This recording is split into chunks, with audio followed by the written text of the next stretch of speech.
எத்தனை தெய்வங்கள் இந்த உலகினிலே, நம்மை மீட்க வந்த தேவன் ஒருவரே, இயேசுதேவனே இயேசுதேவனே இயேசுதேவனே.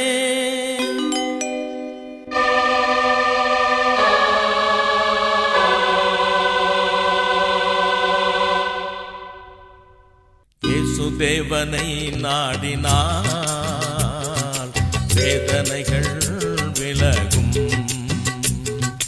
அந்நிய தேவனை நாடினால் வேதனைகள் பெருகும்.